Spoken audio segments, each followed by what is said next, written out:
Hello and welcome to this Southampton Philosophy for Schools explainer video on the cosmological argument. So we'll start by talking about what cosmological arguments are in their sort of general form. We'll look at one more specific version of the argument, and then we'll think very briefly about whether these kinds of arguments are any good. Okay, so what are cosmological arguments? Cosmological arguments are concerned with how things came to be as they are, and how things came to exist. And most often, they focus on the origins of the universe, how things at first became to be. So, they move from the idea that the universe could have been very different or could have failed to exist altogether. And from that, they say that there must be some reason why the universe exists and exists in the way that it does. And they conclude that the only or the best reason is that there is some kind of God. So the cosmological argument has been used by various different religious traditions to support the claim that there is a God. And we're going to look now at one specific line in the argument and think about that in a little bit more detail. So, most cosmological arguments appeal to some version or other of something called the principle of sufficient reason. So here is Leibniz's version of the principle of sufficient reason. Leibniz says, no fact can be real or existing, and no statement true, unless it has a sufficient reason why it should be thus and not otherwise. Now that might sound a little bit complicated, but really what's going on here is something that any of you who've got any familiarity with a young child will know about. Young children often say, but why? Why? There has to be a why, right? And the principle of sufficient reason is really just encoding this idea that there has to be a why. So the idea is that for any fact, for anything that's true or anything that exists, there needs to be some kind of explanation of why that thing exists, why that statement is true. So let's see how this works in one more specific version of the cosmological argument. So this is Leibniz's version of the cosmological argument. He starts with the claim that the existence of the universe is a fact, and that's pretty hard to deny, right? It seems pretty clear that the universe does in fact exist. No fact can be real or existing and no statement true unless it has a sufficient reason why it should be thus and not otherwise. That's just the principle of sufficient reason. We've just been talking about that. So, the existence of the universe requires a sufficient reason. And since what we're talking about is the whole universe, the existence of the universe as a whole, it seems as though the sufficient reason for the existence of the universe can't be something within the universe. Rather, it must be something external to the universe. So, what kind of thing could that be? Well, Leibniz thinks God must be the sufficient reason for the universe. And Leibniz adds that God is a necessary being and thus provides his own sufficient reason. And we'll talk more about that very shortly. So those are the kind of general way in which cosmological arguments go. They move from the fact that the universe exists via the idea that there must be some kind of reason for anything that exists, or some kind of explanation for why anything that's true is true, to the conclusion that that reason must be God.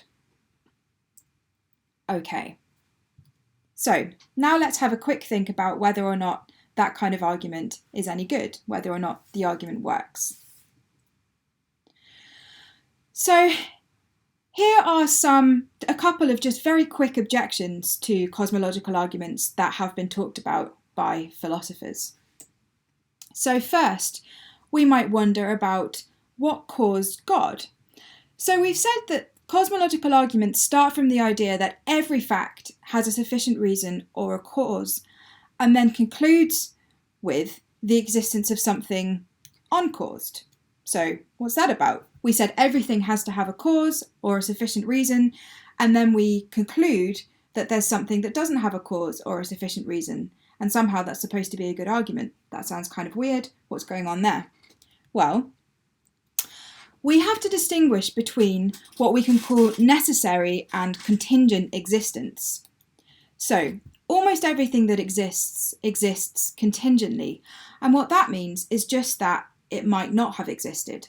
So, take you or me or these plants behind me. What would it have taken for us not to exist? Presumably for our parents never to have met.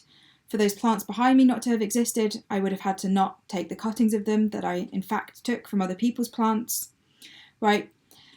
And almost every fact, almost every truth is such that it seems as though it could have been otherwise, right?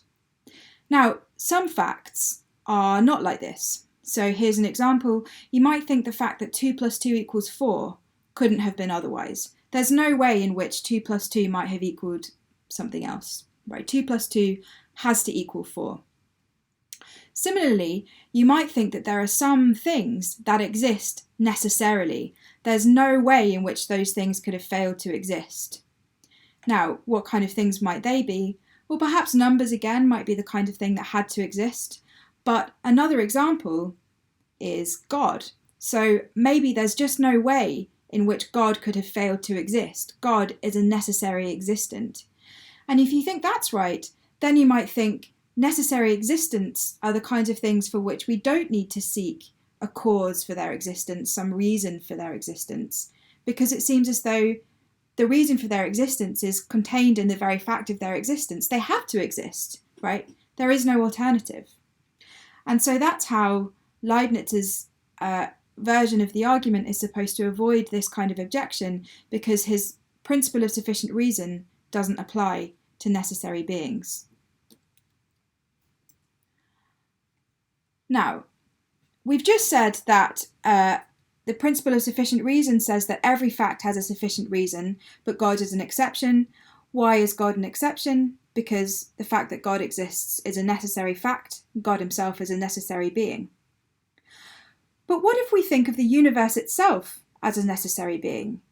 Right, we assumed earlier that the existence of the universe was something contingent, but maybe that's wrong. Maybe the universe itself is the kind of thing that simply had to exist.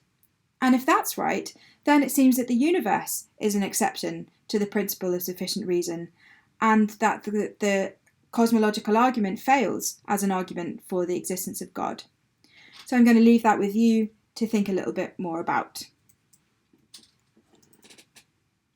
Okay, so we've looked at some quick outlines of cosmological arguments, and we've thought about whether or not they're any good.